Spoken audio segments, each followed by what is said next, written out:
Hi boss, কিভাবে Facebook page এর user name create করা যায় এটি দেখার জন্য যে পেজের ইউজার নেম ক্রিয়েট করব সেই পেজটি ওপেন করে নেই।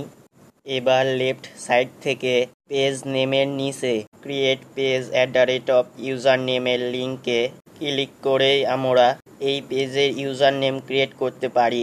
আবার বস এই পেজের অ্যাবাউট সেকশন ওপেন করে এখানকার ইউজার নেমের আন্ডারে ক্রিয়েট পেজ @ইউজার নেমের লিঙ্কে ক্লিক করে ওপেনকৃত ডায়লগ বক্সের ইউজার নেম টেক্সট বক্সে মাউস কার্সর রেখে ইউজার নেমটি টাইপ করতে হবে। তবে বস ইউজার নেম সিলেকশনে যে সকল রুলস মানতে হবে সেগুলো হলো, বস আপনি শুধু একটি ইউজার নেম ব্যবহার করতে পারবেন আপনার পেজ বা প্রোফাইলের জন্য, অর্থাৎ যে ইউজার নেম অলরেডি অন্য কোনো ইউজার ইউজ করছে সেই ইউজার নেম পুনরায় আপনি ইউজ করতে পারবেন না।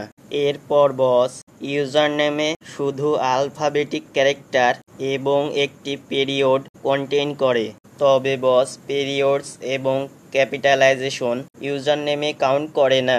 এক্সাম্পল স্বরূপ রাকিবুল ইসলাম 38 এবং রাকিবুল.ইসলাম38, এমনকি রাকিবুল.ইসলাম.38 এই সব ইউজার নেমই সেম ইউজার নেম হিসাবে গণ্য হবে। এরপর boss user name at least 5 character long হতে হবে এবং ইউজার নেমে generic terms or extension use করা যাবে না।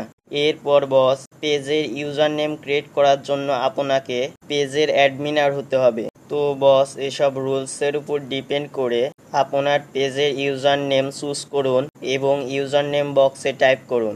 ইউজার নেমটি অ্যাভাইলেবল হলে ডান পাশে গ্রিন চেক মার্ক শো করবে। এরপর বস ডায়লগ বক্সের ক্রিয়েট ইউজার নেম অপশনে ক্লিক করি। এরপর বস পরের ডায়লগ বক্সের ওকে বাটনে ক্লিক করি। এবার বস লক্ষ্য করুন ইউজার নেমের লিঙ্কে আমার new created user name show করছে। তো বস এই সেম পদ্ধতিতেই আবার পেজের ইউজার নেম চেঞ্জ করা যাবে। বস চ্যানেলটি সাবস্ক্রাইব করুন। চ্যানেলটি সাবস্ক্রাইব করার মাধ্যমে আমার চ্যানেলের প্রতিনিয়ত আপলোড টিউটোরিয়াল আপনি পেয়ে থাকবেন। বস ভিডিওটি সম্পর্কে লাইক, কমেন্ট এবং শেয়ার করুন। বস চ্যানেলটি সাবস্ক্রাইব করতে যেন ভুলবেন না।